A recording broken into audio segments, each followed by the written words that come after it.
Showtime Austin Reeves na naman nga with the two-handed putback jam. Nagpaulan na naman ng sunod-sunod na 3 points itong si Mikal Bridges na tila scoring machine, kung kaya napapuso na nga lang itong coach ng Team Italy. USA versus Italy, tapatan na nga para sa quarterfinals ng FIBA World Cup Basketball. Starting 5 ng Team USA ay sina Jalen Brunson, Triple J, Anthony Edward, Mikal Bridges at Josh Hart. Kamakailan nga rin ay tinanggal bilang starters itong si Brandon Ingram dahil sa di maganda nitong performance at ipinalit ang kanyang teammate na si Josh Hart dahil ito ay averaging na 9 rebounds per game. Tinibag nga agad ni Bronson ang depensa ng Italy nang maipasok nito ang isang napakahirap na reverse layup para sa kanilang unang puntos. Dikit pa nga ang laban sa dalawang koponan sa score na 8-11, ngunit nailayo agad ng Team USA ang kalamangan dahil sa sunod-sunod nitong 3-point shots na sinimulan ni Tyrese Haliburton. Sa pagpasok naman ng fan favorite na si Austin Reeves, hiyawan na nga agad ang maririnig sa MOA Arena at hindi naman ito binigo ni Reeves at agad na nagpakilala sa kanyang step back 3-point shots na nagpilit sa Italy upang mag-timeout. Nang pasimula naman ang ikalawang quarter, kapansin-pansin na gamay na ng Team USA ang depensa ng Italy at mabilis na nilang naipapasok ang bola sa loob ng paint. Easy basket na nga lang kung tutuusin ang mga puntos galing sa Team USA at 10 points na agad ang kalamangan sa first 2 minutes ng laban.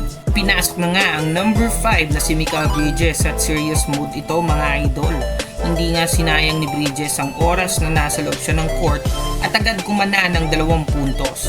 Sinundan niya pa ito ng isang foul counted na floater na nagresulta sa isang 3-point play. Solidong depensa nga rin ang pinamalas ng Team USA, kung kaya't puro outside shooting ang nagagawa ng Team Italy na nagresulta upang lumubong kalamangan hanggang 20 na puntos sa score na 18-38, 3 minutong natitira sa second quarter.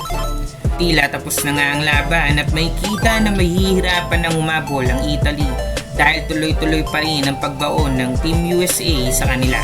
Nagapoy ang kamay ni na Haliburton at Bridges sa pagkamada nito ng tag-isa pang 3-point shot upang tuldukan ang ikalawang quarter bago mag-halftime. Pinilit putasin ng Italy ang lumobong kalamangan, subalit bigo pa rin silang gawin ito dahil sa mahigpit na depensa ng Team USA. Malaki ang naging ambag ng Rookie of the Year na si Paolo Banchero. Usap-usapan nga rin ang paglalaro nito sa Team USA kahit na ito'y lumaki sa Italy at ang kanyang ama ay isang Italian. Pagan nga rin si Ingram ng unsportsmanlike foul dahil sa pagtangka nitong pagposiray sa isang player ng Italy.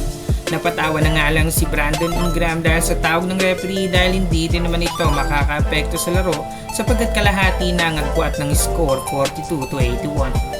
Wagi nga ang Team USA kontra Italy sa score na 63-100. Sa kabilang grupo naman ay panalo rin ang Serbia kontra Lithuania sa score na 68-87.